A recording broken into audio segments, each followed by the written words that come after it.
Welcome to the Atomic Impact Podcast. I am your host, Jason Osborne. And on this podcast, we interview successful business owners for them to share atomic, impactful lessons that they've learned and share them with us as well. As always, this show is sponsored by the LinkedIn Reverse Podcast Method, the new way to close deals that doesn't rely on any of the old traditional methods that everybody hates. We use this method to book 26 qualified leads and sales calls in 10 days without any ad spend, outreach, or endless social media posting. To find out more, direct message me on LinkedIn and have a chat. That's Jason A. Osborne, and the link will be in the show notes below as well. Today's guest is Sam Sutton. He's the owner of National Park Activities, providing outdoor experiences, activities, and team building programs, which sounds very, very exciting. So welcome on the show here, Sam. And I want to start off by asking a question that I ask everybody. And it is this question: if you were to have a time machine and go back to the younger version of yourself when you started your very first business, what's the number one piece of advice that you would give yourself? Honestly, it would be follow that passion and keep enjoying yourself. That really is the bit because that was my original thing. I loved outdoor activities. I saw the power of it when, working with people in the outdoors. And I still am really a very enthusiastic whitewater kayaker. But over the years, it did get a bit serious. I've had moments of real challenge and stress and, where things are very overwhelming. And I think just, that keep smiling, keep enjoying it, keep the passion is really the message. And it will work out in the end, right? You've got to keep going. If you know that what you're doing is valuable and you're passionate about it and you're an expert at it, it will work out. You will find the success that you deserve. Yeah, absolutely. And you mentioned on something that I think is really important. And I'd love to hear some lessons that you've learned from this. You talked about some challenges that, it starts off as fun. You're passionate about it. It's like, here we go. You've got all these big dreams and ideas. And oh my God, we're going to be. And then it's like, okay, actually, the realness of running a business and the challenge behind that and staff and dealing with clients and all this stuff. So, what's one of the biggest challenges that you even alluded to where it can feel a little bit overwhelming, almost might feel a little bit like I'm never going to get past this, but ended up being one of the biggest blessings in disguise? And what's one or two lessons that you learned from that? That's brilliant. There's probably two, and one will be COVID, which I'll talk about in a minute because that was a Yeah. massive challenge for us, as I'm sure it was for many people. But back in the early days, I've been running this business for over 20 years. I started when I was very young. I was kind of 23, 24 when we first kind of started in business. And what we found was trying to do everything obviously is impossible, right? You can't do all of it. Yeah. But we try to, as entrepreneurs, we try, oh yeah, we can take the calls, we can take the bookings, we can do the marketing, we can do what really was a massive eye opener for us was employing somebody to run the office function, to run the sales, to run the really the kind of logistical organization that allowed me and my co-founder to continue to deliver the experiences, which Yeah. ultimately is where the passion and the skill was, and have somebody else who was more organized to kind of run the office function. And we Mm. chose to do that later than in hindsight we should have. I think that would have been probably ideally first. But Yeah. that was a game changer because that allowed us to double down on the bit that we were good at and grow the business really, from and it was a big chunk because we had to employ that person and we're almost paying them more than we were paying ourselves because we needed somebody good that could do that. Yeah. But it's like almost letting go of your ego and saying you need that organizer to run the business. So that kind of makes sense. So that Yeah. was a big step for us to almost like, yeah, give up some of the control, but reap the benefits sort of downstream. Um, and COVID was a huge challenge for us, really, because obviously it Yeah. kiboshed the entire industry, groups of Sure. people closing down, almost that existential dread, really, of everything that you've ever done is now, brought into question. But Yeah. it did turn out, actually, in the time period after COVID, people saw the value in getting outside and could do that quite early on in the process of opening up again post lockdown. But they also valued time with friends and time with family and Mm. experiences over things. and we couldn't put on enough activity to cope with the demand. But Wow. because we built processes, and because we built systems, and because we built, we had a website that was really efficient and effective at dealing with all those bookings, we Yeah. were able to take advantage of and capture that increased demand. Whereas a lot of centres, some, obviously the market was really big, but some centres really struggled to increase capacity, got overwhelmed, didn't, their processes didn't work because they were still trying Yeah. to juggle it all. So that for us was, really great to be able to ride that wave and maximize it in that moment. So Mm. somebody to do what you're not good at, or what you don't enjoy doing, or organize the back end of it, and then processes and systems. I'm sure you've had this many times on the pod, but have a set way of things getting done, and then as it goes from 1 to 10 to 100, those systems will save you a lot of stress and a lot of challenge, Yeah. because things will work, right? Or at least they work to the extent that you can tinker, rather than having things kind of totally break. Yeah, I love that. The systems and processes, I am quite big on those myself as well. And it's quite interesting because what I'm hearing you say is you put the systems and processes in place that would allow you to scale, even though you may not have been at the point of where you wanted to be, but you put them in place. And then when the scaling did happen, you were able to take on and deal with the capacity issues where, from what I'm hearing you say, your competitors weren't, because they didn't have those systems and processes.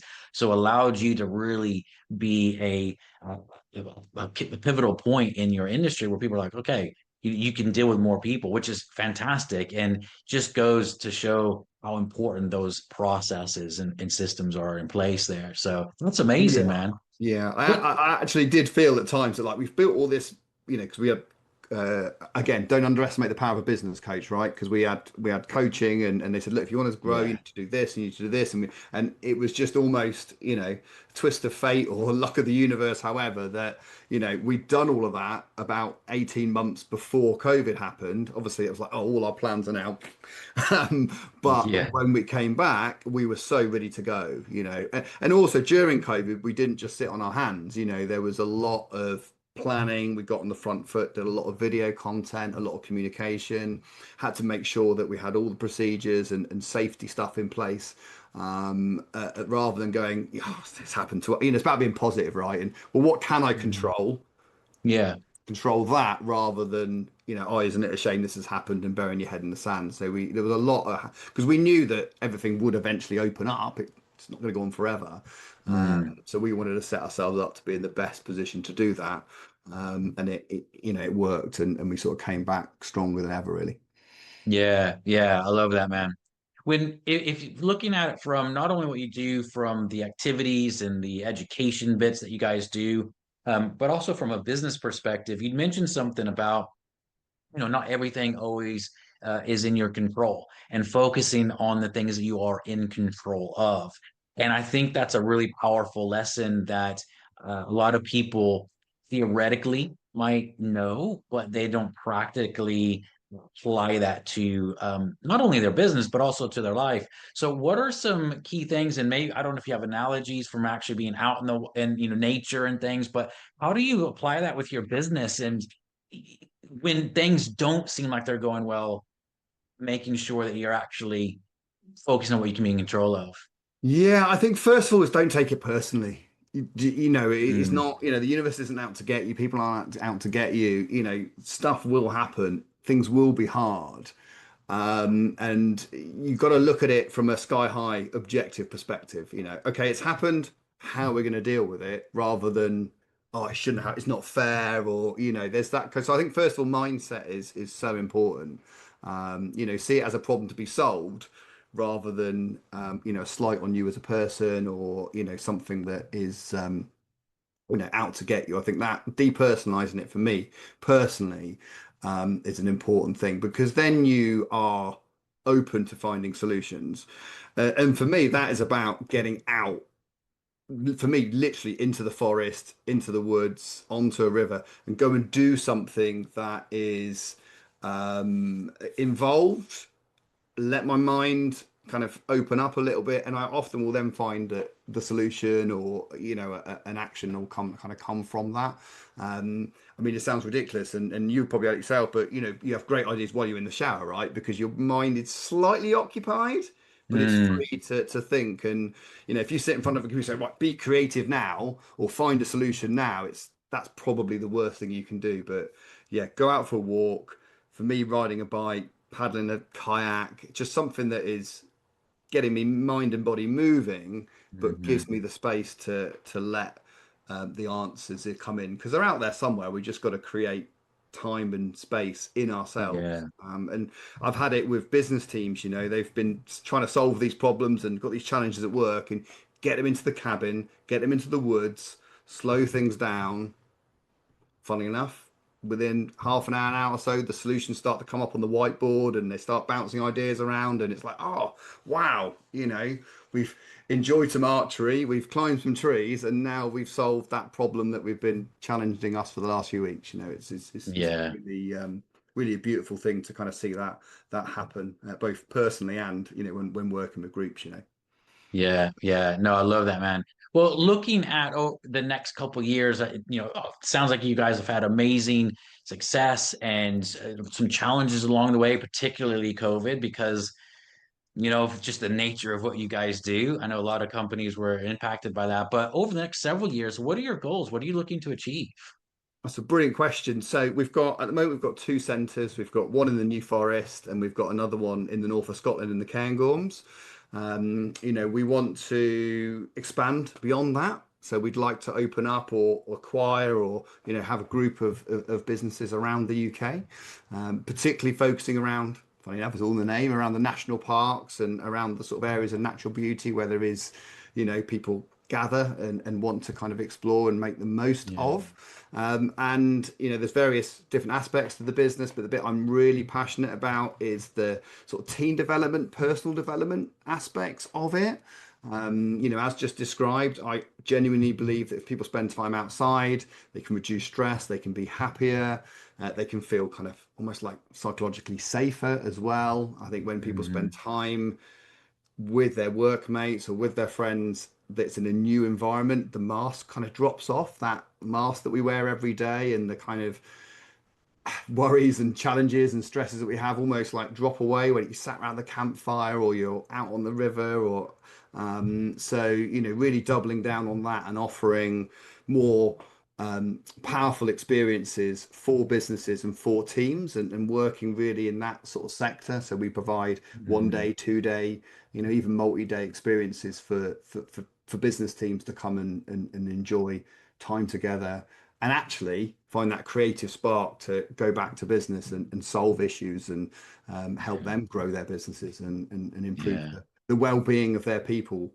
We live in a very full-on world. It's only going to get more full on as AI and all the other technological progresses come on, and I think people are going to really value a human connection and b Yeah. space and time, and that's what the outside and outdoor gives you, as far as I can say. Mm. You do it with people, and you've got time and space to breathe, and it's what we spent our entire evolutionary history doing, right? Being outside under the stars, around campfires, working in small communities, solving problems, and that I think is going to be so important over the next decade as everything becomes Yeah. digital and on demand and AI powered. I think people are just going to need that human and Yeah. natural sort of experience and touch. So, I genuinely hope that our business can be part of that and help people to be happy in a world that is, intense and uncertain.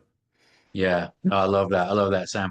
Well, if people want to get in touch with you or find out more about you, what's the best way for them to do that? Yeah, I'm really quite present on LinkedIn. It's probably my main sort of social. So that's Sam Sutton on LinkedIn. You'll see me, happy smiley face, all about teams. But yeah, newforestactivities.co.uk and cairngormsactivities.co.uk are the two business websites as well.